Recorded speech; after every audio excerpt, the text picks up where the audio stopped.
তো সেদিন প্রথমবার আমি আমার বরের সঙ্গে বরের অফিসে গেলাম, কারণ সেদিন বরের একটা কাজ ছিল। আর এখান থেকে অফিস, আমাদের যেখানে থাকি সেখান থেকে অফিস যেতে মোটামুটি 1 ঘন্টা মতো সময় লাগে। তাই কি করবে, বেশিক্ষণের কাজ ছিল না, তাই বললো চলো তুমি আমার সঙ্গে। বললাম চলো, গল্প করতে করতে যাওয়া যাক তাহলে।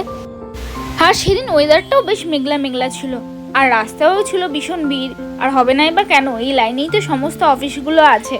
তো যাই হোক, অনেকক্ষণ ভিড়ে দাঁড়িয়ে দাঁড়িয়ে দাঁড়িয়ে দাঁড়িয়ে অনেকক্ষণ পর এই যে এখন প্রায় ওর অফিসের চত্বরে চলেই এসেছি। আর দেখো, এটা বেশ সুন্দর করে সাজানো গোছানো। তো তারপর আমি ভেতরে ঢুকে বসেছিলাম। আর এখানে কিন্তু আইডি কার্ড ছাড়া ঢুকতে দেয় না। তো যাই হোক, ওর আইডি কার্ড দেখিয়ে আমিও ঢুকে পড়লাম। তারপর এখানে অফিসের স্টাফকে বলে আমি কিছুক্ষণের জন্য বসেছিলাম। আর ও ভেতর থেকে কাজ করে তারপরে চলে এলো। তারপরে বললো চলো চা খেয়ে আসি। বললাম চলো তাহলে যাওয়া যাক। ওদের অফিসের ক্যান্টিন এই পাশে আছে, তো ওখানেই গেছিলাম চা খেতে। আর অফিসটাও দেখো বেশ সুন্দর।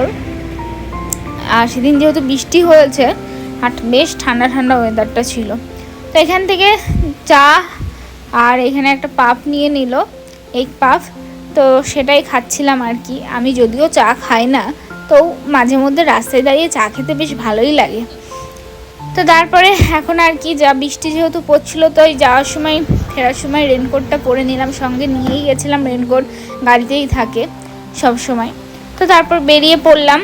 আবার বসে বসে 1 ঘন্টা ধরে যেতে হবে। তো যাই হোক, দেখতে দেখতে গল্প করতে করতে, যাই হোক, ব্যাঙ্গালোরের ট্রাফিক জ্যাম আর ছাড়বে না। যা ট্রাফিক, মারাত্মক ট্রাফিক এখানে। এক জায়গায় দাঁড়িয়ে 5-6 মিনিটের বেশি ছাড়েই না, সিগন্যাল এত পরিমাণ সিগন্যাল পড়ে। তো যাই হোক, বাড়ি এসে তারপর আমাদের খেলা ছিল, খেলতে গেছিলাম। তারপরে ফেরার পথে রাত্রেকার ডিনারটা এখান থেকেই সেরে যাচ্ছিলাম। আমি নিয়েছিলাম পোঙ্গল, আর ও নিয়েছিল চৌচৌ ভাত আর 30 ইডলি, আর নিয়েছিলাম 2টো চা। তো যাই হোক, এখানেই আমরা রাতে ডিনারটা সেরে বাড়ি ফিরছি। তো যাই হোক, ছোটোখাটো একটা ট্যুর হয়ে গেল আমাদের আজকে। তো তোমাদের ভিডিওটা কেমন লাগলো জানিও। দেখা হচ্ছে নেক্সট কোনো ভিডিওতে।